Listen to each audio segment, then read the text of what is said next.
You can dump it right into a trash receptacle of your choice. Just don't vacuum it because you don't want to blow yourself up. Ooh, yeah.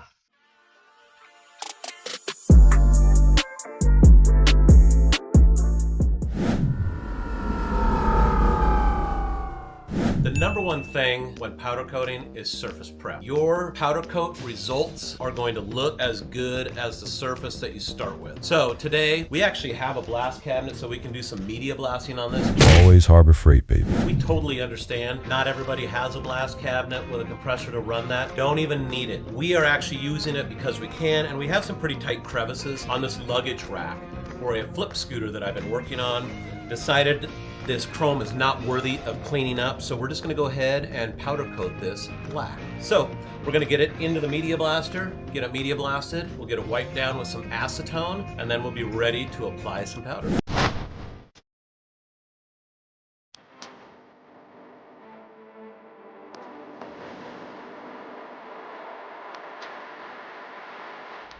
All right, boys and girls, we hit this. We've got it as good as it's gonna get. Media blaster is not gonna solve all your problems. It did get a lot of the stuff off. I'm actually going to stick these in the oven, and what that does is you're actually gonna bake the product or your piece that you're powder coating. You're gonna bake it, and what it's doing is it's trying to release any of those trapped gases and things in the metal. We are going to off-gas these things. Just going to set it to 450. All right, so having the right equipment is very key when powder coating. Now, you don't have to have the most expensive equipment, you just have to have the right equipment. You have to have an actual powder coating gun. We're actually going to be using the Harbor Freight powder coating system. Always Harbor Freight, baby. I believe this runs about $69.95 right now, and there's absolutely nothing wrong with it. To be honest with you guys, we have never used anything different, and we have flawless results. You just want to make sure it's got some type of water filtration system on there, because dry powder versus wet water doesn't really mix real well and it can clump up. Pro tip: if you want to avoid the clumpiness factor, make sure you have something between the air compressor and gun to remove any moisture in the air line. They sell filters and things like that that can go onto your compressor as well as on the end of your line. Actually, this gun comes with a moisture filter that screws in, and then your line hooks to it, your air line. We are going to get this set up and get going. So next on the list when it comes to powder coating is, where do I get powder coat from? There's a couple big companies like Prismatic.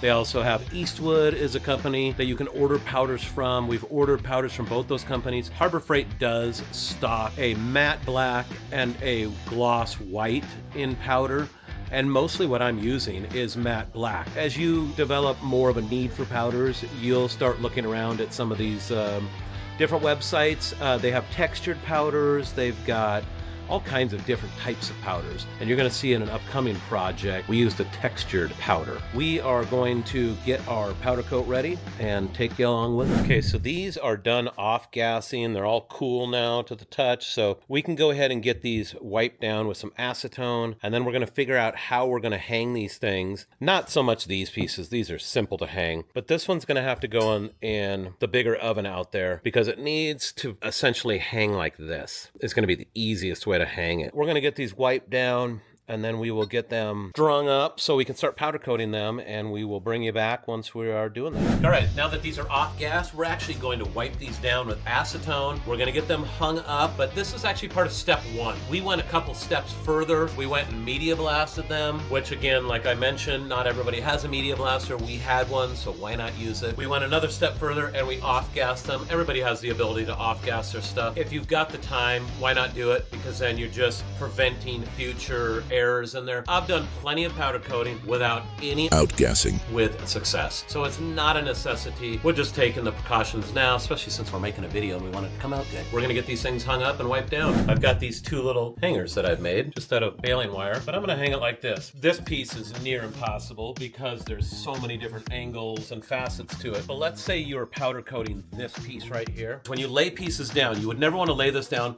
and just powder coat it like this, because this surface right here can build up greatly, and man, it will look like a 17-year-old cheek with acne on it, man, because it'll be all bubbled up. Powder coat is 10 times harder than paint. It's more flexible, and it's 10 times harder to get off of your project if it's messed up. So that's why we want to help you guys take precautions. This piece would be better off hanging kind of like that, because lots of stuff can roll off of it. Then you have less surfaces for it to hang up on. But also, you've got to be efficient when you're using your gun and where you're allowing that powder to build up. So anyway, let's get to hanging these things now that they're wiped down and get to powder coating. All right, so we are ready to get some powder coating going, folks.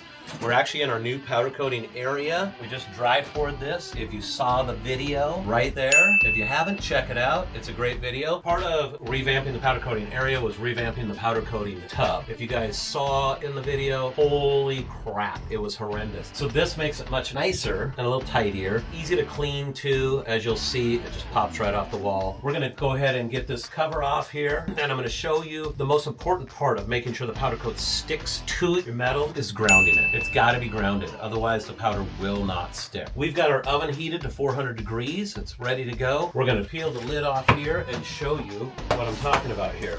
So right here, this is what we hang our products from, and you'll notice every bit of it is made of metal. Even the top is made of metal, because that is what we clip our ground to right here. But we have the ability to spin our object in there, 180, whatever we need to, just so we can make sure that they are fully coated. But this pin will pop right off the wall and clean right out. On top of making sure your ground is always connected, sometimes they fall off when you're spinning stuff. You also need to make sure, is my air compressor on? Once you're spraying for a little bit, it doesn't take long to dip under 30 PSI, and pretty soon you're like, why is there no powder coming out of my gun? Probably because your air compressor's not on. So when you're powder coating, I find you want a Darth Vader sound. When you're laying that powder down, if it's making that nice, that's what you want. Most impressive. But if you're finding that your powder is not sticking, it's one of three things. Either you don't have your foot on the pedal, your ground wire is not connected, or notoriously, like I do, your machine's not on. I'm gonna get that turned on, I'm gonna get that hung up, and we're gonna show you how to get this done. Story problem time, kids. If there are three main causes for your powder not sticking, what should you check? The machine power, your ground wire, or the pedal functionality? If your answer was to check all three, you are one badass mofo.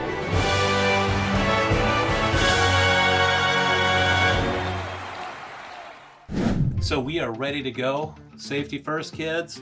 We've got our respirator here, just probably not the best to breathe this stuff in. So safety first.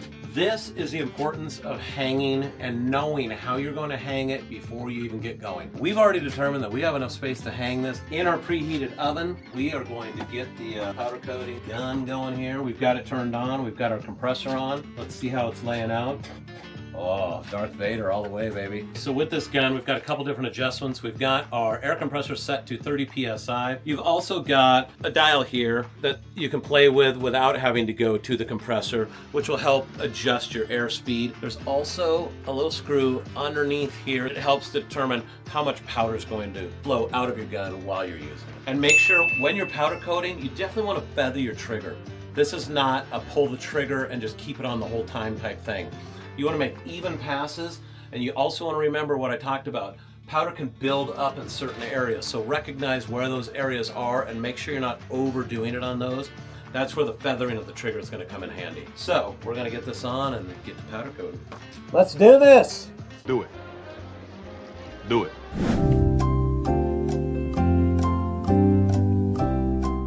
Okay, so now we're going to give this a little spin. Ground is still connected. So you're going to see, now that I flipped it around, you're going to see most of the back is already powder coated because the backdraft from the powder bouncing off the back of the container here is making it stick to it. So you don't have to lay down nearly as much when you flip it around. Depending on how much you're pulling the trigger and how much you got coming out determines how far back you need to be, because sometimes you just need to get a little closer. This is me pulling the trigger about an 1/8, and that's what I was just doing right there, just to barely get any in there. This is me full trigger. Well, you can see a lot more. Oh, there. Pro tip: if you don't seem to be getting a lot of powder out of the gun, shake it once. Problem solved, brother. One of the things that's super important is having good lighting. Before this thing goes in the oven, we've got almost 11,000 lumens going on here right now, but I'm gonna get a handheld light and I'm gonna look around this thing to make sure there's no light spots, because last thing you want is to pull it out of the oven and it's got light spots. Do not want that. We're gonna comb this thing over with a light, get it out into the open, make sure there's no light spots on it, get it hung in the oven, and we'll get back to you right after this thing is done getting baked. What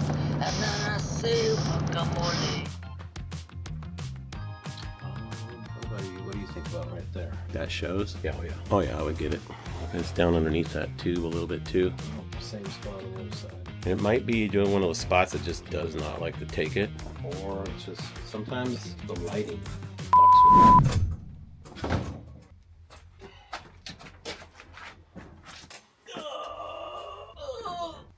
All right, on that.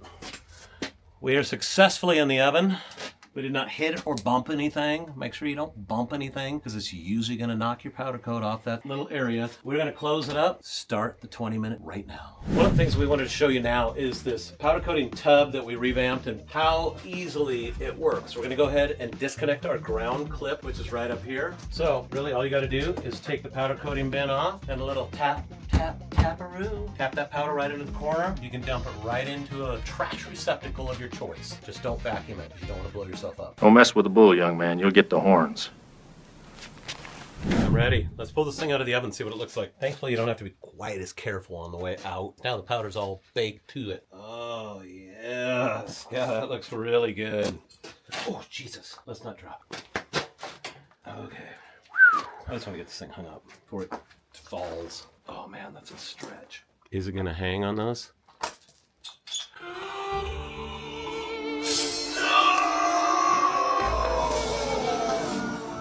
Quick. Okay. It's a little funky up there, but that's not from the fall. That is. Rattle can. Step number 6 is what we're going to talk about now, which is layering and multi-coats. So when I powder coat, I use these little swatches. It's just a little triangle, and I test my powder coats on them. So I know what it's going to do. I know what it's going to look like before I even get started. And so you can see here, I've got a tray full of swatches. Some of these have designs on them. So when you're doing layering, one of the most important things to pay attention to is the time of your powder coats and the temperature of your powder coats. This one bakes at 400 for 20 minutes, and that timer starts when the powder starts to melt. This one bakes at 400 as well. That's great. So let's say that we wanted to do a translucent test over black with this barrel green. We're gonna put this matte black down. We're gonna bake for 10 minutes after it starts to melt. And then we're gonna apply the barrel green, and we're going to let it bake for 10 minutes after it starts to melt. And you see what that does? It gives us 20 minutes on this and 10 minutes on this. And if you wanted to carve a design in it, do it after you spray the matte black, let it bake a little bit, and pull it out and cool. Then, after the design is done, boom, there you go. So, I do it over white, I do it over chrome, I do designs in white as well. So here's one called Lightly Gold. I sprayed that over white, but before I did, I carved a little design in it. And you can see that you get that bare metal and then that translucent hits it, and it's really cool. That is basically how I test my powder coats. You can get a lot of awesome designs. Take a look at our custom hand grip video right here. Also take a look at the custom Maddog video that we have, and it'll show you a scooter that will blow your mind with all of the powder coating. So as you can see right now, this is out of the oven. It looks really good. So we've just got it hanging here. We're gonna let it sit here and cool and just finish the curing process. There's really nothing you need to do during this process. It just does its thing, let it cool down. We'll go from there. So kind of step 8 is getting back to your settings and setup. So we talked a little bit about making your machine is on. Obviously it won't work. But making sure your compressor is at about 30 PSI. Sometimes this stuff needs to be fine-tuned.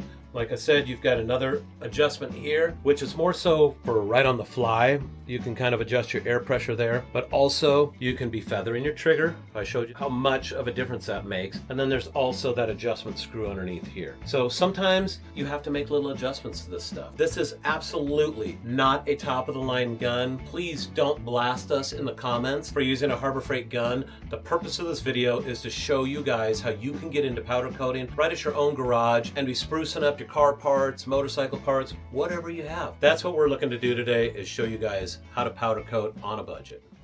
These turned out amazing. Exactly what we wanted to do. Again, we are saving so much money.